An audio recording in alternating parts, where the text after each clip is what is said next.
Paul Critz with you. We're sitting down to speak with Charlotte Svolos, a local teacher, correct? Yes, I'm a special education teacher at Del Norte High School. And you're not just that, you're also running for elected office. I am. I'm running for state assembly for District 2 against Jim Wood. Now, I'm woefully ignorant. How big is District 2? How far does it go? It is a significant. It is all of Del Norte County, all of Humboldt County, Trinity, Mendocino, and about half of Sonoma. Wow. So in all, okay, let me just do this too. We're also joined in the studio by Jessica Cejnar from the Rivers Outpost. But so you were saying before that it's just you and Jim Wood in this race. That's correct. Jim Wood and I for the primary, and then that because of our top two primaries at the moment, that means both of us will automatically advance to the November general election. And is there nobody else seeking that seat in all those counties? At this point, no. Wow. And they, as far as I know, there would have to be an official qualified write-in would be the only other way to approach that at this point. And to become a qualified write-in, you have to turn in the same number of signatures that Jim Wood and I had to do to be official candidates before that deadline. Oh, wow. That's a steep climb then for any potential candidate. That's interesting. So you've done this before, though. You ran in 2012? I did. I ran for state senate against Rod Wright when he was up on 8 felony charges for voter fraud. I was not here for that. You no, that was actually down in Carson. I moved here from Southern California, so that was not local to this area. Okay. I was not there for that. But I am a strong advocate of being an alternative when there are problems that I see. So that begs the question then: why run against Jim Wood this year? Jim Wood takes our area for granted quite a bit. I feel like he is not a proactive advocate, especially for this area. And if I can do nothing but bring more attention to the issues and make him pay a little more attention to our area, then I've accomplished quite a bit. Wow, even in losing an election like this, just as long as you put Del Norte on his map, sort of. I have to say, in a lot of interactions with the legislatures, Congressman Huffman, coming through and things like that, I have seen Jared Huffman, I have seen Mike McGuire, I've seen Jim Wood once. Right. No, and that's exactly part of it, is that I think that he tends to ride the coattails of those who do a lot. I actually have no complaints with, I have a few complaints, but very mild complaints on Huffman and McGuire. Because I really feel like they do their job. Whether you disagree with them on a certain issue here or there, they actually are advocates for their area. Right. Where I don't feel that that's the case with Jim Wood. Wow. That's interesting that you say that, though, because the thing that I can think of that Jim Wood has done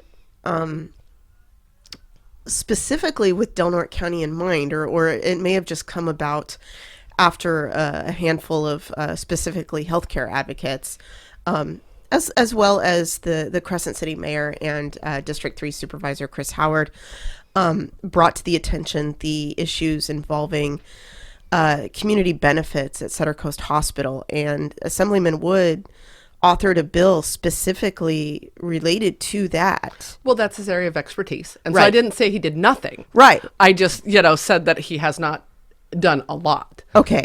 He is a dentist, and so he does understand the healthcare field. I would say that that's his area of expertise, and it's probably something that he would be in front of. As a matter of fact, there is one other bill that he worked on that I applaud, and that was the pay to delay bill that he worked on, where that was companies profiteering off of paying third-party drug companies that to delay putting out an alternative to a drug that costs more.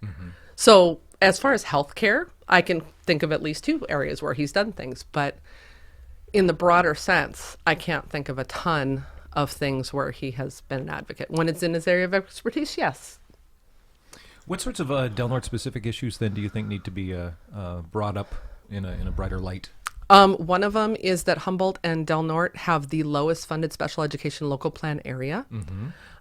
With a significant population, especially in Del Norte, of a 20% special education ratio.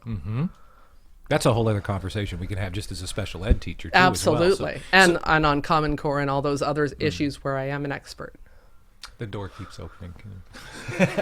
We can move the broom. See, this is the we're in this room. I'll edit all this out. Thank you. So one of the things that needs to be worked on. But yeah, that's so raising funds available because special ed is such a big deal. Mental health services are just such in a general, big deal in general. Yeah. And that's an area where there is a shortcoming with him being a health advocate. I would have thought that there would been more advocacy for healthcare and mental health specifically. I know that there was a movement from some of our local supervisors to actually do things with Sutter Coast and fixing who administered our emergency room and things like that. And I would think that you would be in the forefront of that if you were an assembly person representing this area. And it was more local people who got that done. Yeah. Well, especially for Northern California, because Sutter Health is centered in Northern California. And, you bring up Del Norte centric issues, but District 2 is all huge. Sutter Health. Yeah. But it's geographically speaking, it's a huge district. It is. And I've actually driven it significant times. I've been down to multiple town halls in Sonoma, which is 45% of the vote. Wow. Okay.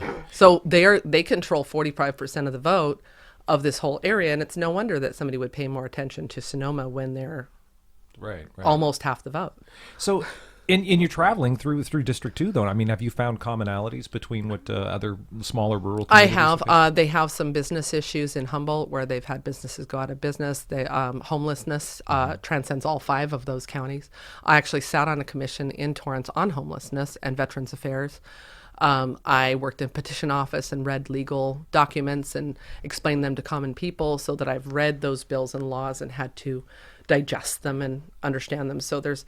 And then I worked loss prevention at Target for a while. So I actually have understanding in law enforcement on a very basic level. Sure. Not as a law enforcement professional, but, I have lots of experience in lots of areas, including small business, where I've, run little side ventures out of my home and things like that, where I think that broadness will give me an advantage. So you're originally from Southern California. What brought you up to Del Norte County? Well, I have family in Cave Junction, so that was the primary reason for choosing this exact spot. But my husband was diagnosed with MS approximately 5 years ago, and we had to move somewhere where we could live on my income because he was no longer able to work. And that's one of the benefits that we do have is a low cost of living. And as a special ed teacher, we could live on my income. We took our Southern California equity and bought our home cash. I didn't carry a mortgage because, so we live modestly, but that's only because the house is paid off. No, I did the same thing from San Francisco. Yes. But I've fallen in love with this community very much. Yeah. How long have you been in almost 5 years. Wow. Okay. Yeah. So, so much of the dynamic between Sacramento and Del Norte, but Del Norte is, hey, we're here, don't forget us.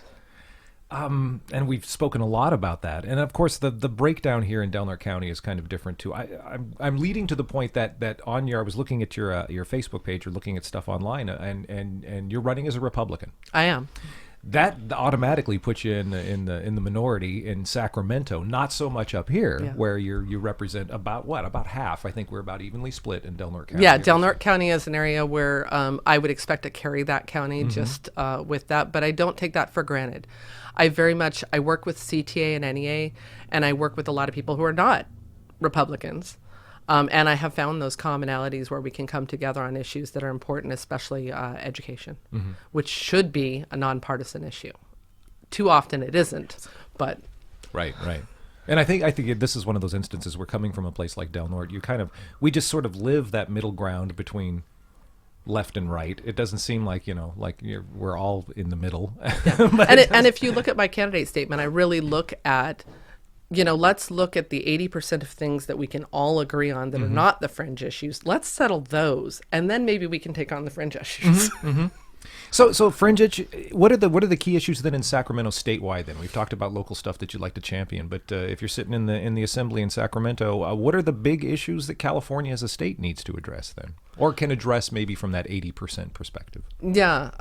Well, one of the things that I thought of as I've run both previously and now was, well, how do you take things like, healthcare, where you've got one company who is a religious-based company who doesn't want to cover this or that procedure directly because of religious reasons.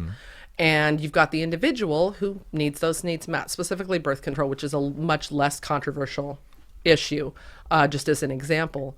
And you can work out something where you have a flexible spending account that is medically based, so that you have a third-party administrator that insulates the Christian organization from covering it directly, but still gives access to the individual. As a matter of fact, even in a more inclusive and non-discriminatory way, because then a guy could use it for whatever drug he needed to, or you could buy cold medicine for your family. Or an operation. Or an maybe, operation. like Or, for example, I wanted to get my tubes tied. right. And that wouldn't be covered under a standard healthcare for either, or it might Right. not be for Right. standard reason, but you could use that flexible spending account, medical account, for anything that you needed it to that was for a medical expense. And it would open a thing that would protect this organization, protect the rights of the individual, and still preserve the sanctity of both. I'm trying to understand that. Is this sort of a California, maybe more individually based analog of the marketplace in the ACA, that kind of thing? Is it something that sort of insulates? Well, a middle. It's a middle ground that Yeah. would protect you from having a discrimination situation where, this group has this belief that they want to exclude because they're all private. They're not county funded, or that of course brings you into rules where you'd have to follow everything Right. that the state had as a rule. But then you have this private individual who maybe isn't part of that religion or part of that thing, and it would just create that insulation that would allow the individual to make the individual's choices without subjecting the religious institution to That's an that interesting demand. idea. Yeah. And everybody gets to exercise their constitutional rights there. Yeah. And not get into. And that's just a way you could do that kind of compromise 80%. Like, let's find a solution that works for both sides.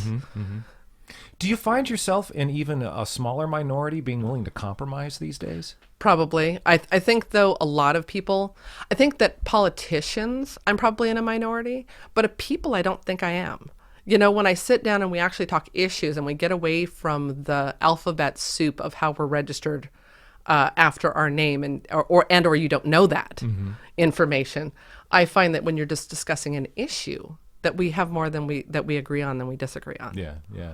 And that if we just could set aside that marginality and that fringe attitude that seems to be pervasive, especially on Facebook, that we could actually solve some of these issues if we were just like, how do we fix this thing? Right. As opposed to, how do we bludgeon each other over the heads with our own points of view? Yeah. Ooh. Okay, so you were explaining before we started the interview how you kind of have a unique situation with this, with the primary and then general election in November, in that you get basically to run kind of a test campaign, and then follow it up for real moving toward November. So can you explain that again? Yeah, and so because of a top two primary, when there are only two candidates in a state race or an assembly race or congressional race, you automatically advance because you're going to be one of the top two because you're only two. And so March is kind of a poll, and then you can look at the voting data from all of the counties and how they chose to vote, and like, oh, I put out this message and it just didn't reach this area. I need to go do a town hall there, or I need to go meet those people and find out what's important to them so that I can really speak to that part of the community. Because it's not just, obviously I want them to pay a little more attention to Humboldt and Del Norte. We're kind of close to each other here, but it's important that they pay attention to Trinity and Mendocino and, those areas also that are more rural and not Sonoma. Right. So my question is, because I about a week ago, I went to the elections office, flipped through the campaign finance filings and everything else, and I didn't see one for you. And so I asked Elisa about that, and she said that that if you don't plan on taking in more than $2,000 and then spending $2,000, you don't have to file campaign finances. And this is just for the March election. Are you going to be kind of stepping up, seeking donations and spending? Yeah, between March and November. Yeah. That was the idea. Okay. As I'll have more chance over the summer, because I'm a teacher, to go travel and ask for those donations, where I haven't had that opportunity in the limited time from when we had to file to now. To March, yeah. Wow. It seems like that's a remarkable opportunity to have. It's let's run this. It's like it's like marketing. Let's run this campaign. Let's see where it didn't work. Exactly, and then tweak it. That's great. I think every situation in life should come like that. What did you learn from the earlier run in Southern California that you've taken into this? Campaign? I learned how to really talk about what I believe in a way that and defend it. Really, I actually I had a city council run also where I got to be in forums and debate. And I think that really polishes your ability to answer questions and think critically about the questions that you're given, because I don't just use that opportunity to turn it around and talk about what I want to talk about, which you see a lot of politicians do. Yeah.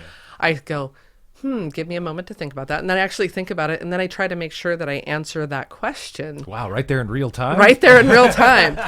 Well, there's a little bit of an advantage I have. When I was in college, I went on a speech and debate impromptu. And they literally give you a topic. They give you 1 minute to think about what you want to say. And then you have to talk about for about 5 minutes, beginning, middle, and end, go. Wow. So fun. You really have to know a lot about, that sounds fun. A little bit about a lot of things. Scary. Right, even yeah. if you don't know in depth about that issue. And then on top, arrange it in a cogent fashion. Right? And arrange it in a cogent fashion that still makes you sound intelligent. That's fun. That sounds like, that's I could do that. Yeah. It was a lot of fun, and it was a good opportunity to help me grow and frame my ideas and be able to not be afraid. I've actually spoken in front of 9,000 people at the NEA. Wow. 9,000 on a jumbotron. Whoa. What's Would you the talk NEA about again? National Education Association. Yeah. So we do you speaking. I was on the resolutions committee, and specifically they were debating whether or not to remove the words common sense from common sense gun control. Oh wow. Okay. And it was because common sense gun control is actually a very definable issue where it talks about keeping weapons out of the hands of criminals and people with mental illness and, controlling things that even the NRA 90% agrees with. Right. To the point where gun control without those words would literally mean too much or too little. Right. Okay, so those words were very important to be in the policy statement of the NEA because they had a definable characteristic. Did you win? I did. Good. Excuse me. I'll edit that out too. So, do you enjoy campaigning? I do. I enjoy meeting people. I enjoy hearing about issues and really connecting with just general people. I could find a total stranger in a parking lot and probably talk for 2 hours. That's handy. That's good. So I was interested in, you mentioned concerns of Del Norte County and Humboldt County, but you're also going to represent, if you're elected, half of Sonoma County. Right. So are you, I feel like maybe Paul asked this already, but are you finding commonalities between those two areas? Actually, and what are some of the... Let me I sort of asked that, but not between the half of Sonoma, the 45,000. I was talking about smaller places. So good question. Yeah, no, that is a good question. Really, Sonoma isn't that much different than where I lived in Torrance. And so I feel like I already have a connection to that more suburban, slightly more condensed neighborhood because I came from that. I was on a commission there. Right. I know what that looks like and feels like. And you still do have to represent those people. No, you're absolutely right, because it is all 5 counties. Yeah, because, we always say we're being alienated by Sacramento and stuff. And it's... I would think that as a candidate, it would be beneficial to remember that the reverse could also be true. Yeah, I've actually done 3 town halls in Sonoma specifically because that is a major part of the area. And I've done call-ins to Mendocino and Trinity. I haven't been able to be there in person yet. Yeah. Then I went to Humboldt for a couple of events. So I really have tried to travel, even in the time that I've had. I've done more in person than sending out mailers or that impersonal stuff, because I feel like it's important for me to get to actually talk with these people and know what they want and need before I go putting out literature that says this is what I'm going to do for you.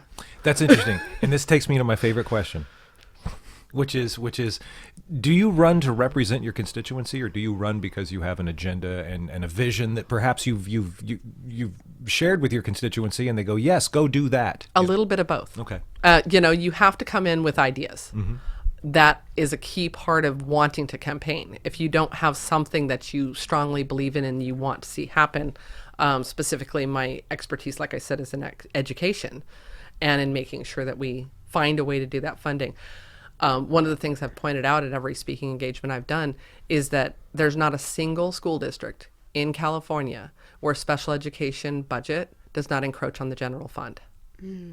Wow, okay. So if you fully funded special education, you would be giving a raise to every district in the state. Oh, wow. Because they would be able to use that general fund money where for it should where it be belongs. used. Right. Absolutely. Do you have dollars? Do you have figures for what fully funding special ed in California would look like? I don't. I know in our area, it encroaches over 6 million, I think, is yeah. And so that if you just take that our little county and then you multiply that for Mendocino and Trinity, right, and Humboldt and our Sonoma. SELPA is in Humboldt County. So Our SELPA's in Humboldt County. We do occasionally see Mindy Faddick up here and she's advocated with the state to increase our funding and get rid of that old formula. Right. So she has attempted to do that, but nobody has taken on or championed that bill. Right. Wow. It seems like now's a good time to run with education in your thinking, and in your right out front, because there's money available at the state level to actually address some of these things. Yeah, but that doesn't mean you ignore local issues. Like, I didn't realize that winery and erosion and things like that were an issue in Sonoma. And I went down there and found that out, and I'm like, oh, now I could be an advocate for that being a concern. You have wineries that want to make money, but when you have the land being completely depleted and all the nutrients taken from it, and then the area is abandoned, that's not good for the the county as a whole. Right. So what other issues then statewide that you mentioned homelessness, and we've been talking with Board of Supervisors candidates for a month now, and that's a huge deal here. It's even bigger elsewhere. So in Sacramento, with your time, what sort of things do you think the state can do to address that? I mean, we have a quarter of the nation's homeless population in California. Is what we I do. Right? Significantly, I think that one of the biggest contributors to homelessness rise was a lack of mental health and drug programs. If we brought those back and we funded those, I think you would see a significant decline in homelessness in and of itself. Because that's where you get your service-resistant homeless. Not now, you end up with people who are in economic circumstances who end up homeless, but they tend to not be service-resistant. They're the ones who reach out to the programs that we have in existence. They're the ones who go to the shelters. They're the ones who seek out the help from either public services or private churches, and they're going to want to get back on their feet and stop living out in the cold. It's the service resistant, which tend to be funded by drug abuse, alcohol abuse, and mental health issues. If you get them medication, you get them those mental health services, and you have alcohol and drug programs. Even though I know the emphasis with the state is housing first, it seems like you need to do that hand in glove. Right. I hope you don't take this wrong. You don't sound like a Republican. I mean, because you're talking about education, you're talking about mental health, and it's coming down to, it seems like, spending more. The state should spend more and fully fund these things. And but you do need to see, and I'll bring that back to those roots, is that you need to audit those programs. You need to make sure that those dollars are spent wisely. You need to not make sure you don't have bloated programs, because if you're going to spend on...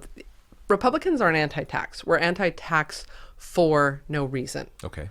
Right? You don't want to see things like cap and trade, where they're taxing based on pollution, but it's not going to actually fix the environment. It's going to get dumped into the general fund and be spent on programs that might or might not be useful. And you might even argue then that the state would have a vested interest in the continuation of pollution, because it's going to be pumping up the general fund. Precisely. Precisely. Wow. So that's where I get into, it's not that you are anti-spending money on things that are important. We know we need police. We know we need fire department. No Republican is ever going to say, oh, we don't want those things. Right. So it's not anti-Republican to want to spend money on the right things and the right programs. You just want to make sure that that money is spent wisely. And generally speaking, we believe that the government is probably not the best vehicle to do that. Well, yeah, but then- I come back with it might not be the best vehicle now currently to do it. It's the only vehicle with the capability to do it, and what it needs is, if it's not the best vehicle, then fix it. Right. No, exactly. And if there's another solution, and I'm not saying that that's never the vehicle to fix Right, it. right. Obviously, public education is something I believe in strongly. That's something that's run by the government. Right. There's things that have to be run by the government. I get that. But when there's private enterprise along the lines of, we're having a weird thing with our homeless shelter right now that gets into those lines, actually, because it couldn't be a private organization and get state funding. Right? So it has to be a 501(c). It can't be a charitable activity, and then it doesn't count for the laws they passed about having a shelter. If it's opened by a religious institution, it doesn't count as far as the state's rules. Sure. And so in order to meet the state's rules to enforce the trespassing laws, it has to be state run.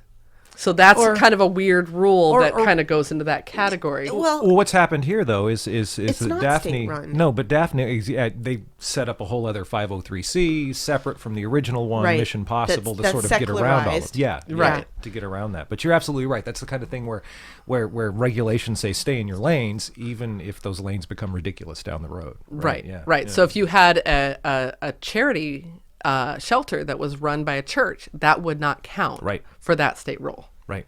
but in Del Norte County, we have over, 180 nonprofits in the county. Many of them receive state and federal funding to run. So we take in more state and federal dollars than we contribute. By attempting to fix that vehicle, would that change that dynamic? And would it change that dynamic for the better? Oh, interesting. Necessarily? Yeah, no, that is interesting. But I was specifically referring to that rule that's Right. as far as enforcing no trespassing. Right. I don't have a problem with a religious institution also accepting funds. It just means that they have to accept the state's regulations also. It just was that specific rule about you can't tell somebody in a public park to move along unless you have a facility with a certain number of they beds can in go it that to. they can go to. Right. And that facility has to be state run. That's the part I don't know. Or it has to be. It can't be It a has to be private. secular. It has Or to be it has to be secular. public. It has to be public. That's what I meant. Yeah. Is it has to be this public entity. It cannot be a private church-run facility. Yeah. Oh, I see what you're saying. So, like, if St. Paul's was operating, Well, they're even- like, come and spend the night here. Even Mike Justice has talked about that. Is that he felt like for years he couldn't get he didn't have any traction in Del Norte County because it is our daily church. bread was a religious entity. Right, Yeah, right. yeah. Wow. So do you feel like, that's sort of, being a Republican as you are and sort of accepting, the role of government if it's done responsibly, is that another example of that compromise? Yeah. Because you're basically, I don't want to put words in your mouth or like No, it, I or do don't. something, but I don't think you are. it's almost like you're a tax and spend responsibly Republican. Is that a fair likeness? That's a fair likeness. Wow, that's interesting. That's neat. I've been waiting for the. Are there different Republicans? Because I Well, you got small. You've got. There are big government Republicans and small government Republicans and no government Republicans and all of that. Of course, no taxes, Okay. no matter what. That kind of Right. stuff. And and And there's people. It's a big tent. yeah, it really is. just like the Democrats is Yeah. big Exactly. tent. That's why yeah. nothing gets done. I'm editorializing. So, so what's next for you in your campaign? We've been speaking for about a half an hour now, and I want to work towards wrapping it up. What do you have? Ahead? I'm gonna look at the poll data as soon as that comes out and figure out where I need to concentrate my efforts. Working on what I would want to do for some of my fundraisers this summer so that I can file that and actually get some mailers out and stuff for the November election to get more of that message out. Right now, I've been using mostly social media, which is inexpensive. I bought signs, but I'm still under that $2,000 limit. Oh, good for you. Out of curiosity, do you know of any other candidate in Del Norte County that has run for assembly or state senate or Congress even? Yeah, good question. No, we haven't had a local candidate as long as Alyssa can remember, Okay. Wow. which is a fairly significant amount of time. That's the person to Yeah. ask. Yeah, yeah. Wow. Well, congratulations. Yeah, way to go. I know, that's really cool. And so what are you doing on election night? I'm going to be at the Republican Central Committee, probably doing Okay. their watch party. Okay, so that's one of the places. right on. Yeah. We're lining up our election night, like where to go and hit and Right. go find them. Yeah. So I also wanted to bring up, and this probably doesn't have anything to do with your campaign, but you're a teacher. I am. Contract negotiations continue, They do. and it'll be a year next Friday. It will be a year next Friday. Wow. What are your thoughts on that, and how does that affect your campaign? if at all? I think it's been a little bit of a distraction going into the March election. I feel very fortunate because it's only a top 2 race that I haven't had to have that distraction because I am the treasurer for Del Norte Teachers Association. So I do have that role, Yeah. and it's been a significant time commitment. I feel like finally there's some movement. I don't know if that's related to the recall effort. I've finally seen some movement, but there's still this clause where they want to make sure that as we're entering into a 3-year contract, that we don't have any language that has economic impact. And that could mean class size, that could mean all kinds of things that would be bargaining for the common good, which would be Right. our actual students. Right. They would literally be tying our hands into that 3-year negotiation. which is kind of what happened with the current contract is the district had to impose in order for you guys to say, okay, we're striking. That Or- only or there's ceasing actually work an interesting or- legal line there. That is true only until August 31st, 2020, Correct. when the 3-year contract expires. There are multiple things that there are many things in a contract that continue in a labor negotiation, but there are 3 things that do not continue once the contract is expired, and one of those is no strike clauses. Wow. Okay. The other is that the district doesn't have to collect our dues and things like that. You know, there's a couple of other clauses that aren't as good for us. But one of those is that no strike clause as of August 31st, 2020 goes away. And then you can take. Well, and it would depend on 2 things. It would depend on whether we've settled 1920. Sure. If 1920 is settled, because the law has other legal challenges and questions. And that says that if we've settled 1920, we would have to wait until the 2021 reached impasse and fact-finding, just like this one did. Oh, so you'd have to start the process pretty much all over If we again. settle 1920, yes. Jeez. Wow. Fun. I know my law. You No, know, that's cool. That's awesome. Being because- educated is something that is important, and I do kind of bring that Torrance big city understanding of union. And I think that, like you were saying, I'm not your typical Republican because I'm a union thug Republican. you're a union. You're an LA Republican. Is it a geographical difference like that? Is that an LA Republican thing? No, not necessarily, Union? because and I think there's a lot of myths and misconceptions about Republicans that exist. I think there's a lot of name calling on both sides. I mean, to be fair. Yeah. But I think when I've had literally, I championed a clause in our state platform. I didn't write it, but I spoke about it at our convention. And it was literally adding words that says, we're against violence, we're against discrimination, we're against these horrible things. And I showed it to some of my Democrat teacher friends, and they're like, oh, Republicans don't believe that. Wow. And I'm like, well, I don't know. I was in a room with 3,000 other people who voted for that. Wow. So I'm kind of thinking you might not be correct about Right. what- Yeah. Yeah. Oh man. That's pretty Yeah. But I can also, I mean, do you have you had to do that often in California? I Just have basically, early and often. And I think that's the other piece of having a special education teacher run as a Republican is they go, Oh, exactly. Yeah. Right. maybe they ask that questions and they go, well, maybe Republicans aren't what I thought they were. Right. Right. Well, it's an interesting dynamic, too, because here you have Assemblyman Wood, who's a dentist. He's worked in the healthcare industry that's hugely corporate and big pharma and all that, even though I guess forensic dentistry is like a hobby of his. Yeah. Forensic dentistry? Forensic dentistry. I am not kidding. Okay, we don't need to get into that. Anyway, but he's a dentist and everything. You're coming at this from, you're a special education teacher. You work for a government entity. And so I think and you're and you're running as a Republican. I think that's a really cool dynamic. Are you saying like Jim's kind of like the opposite number of Yeah. that then? Yeah. But that's interesting. Wow. Well, leave it to Del Norte to throw to throw a candidate up like that breaks the norms. Let's just, by way of wrapping up, is there anything that we didn't ask that you'd like to be sure that gets said? I don't think so. I mean, I show up in a lot of unconventional places. I was at the Women's March, and I had a lot of people even on the Republican side that were like, you went to the Women's March? Like, we were there as a group 2 years ago. I remember that.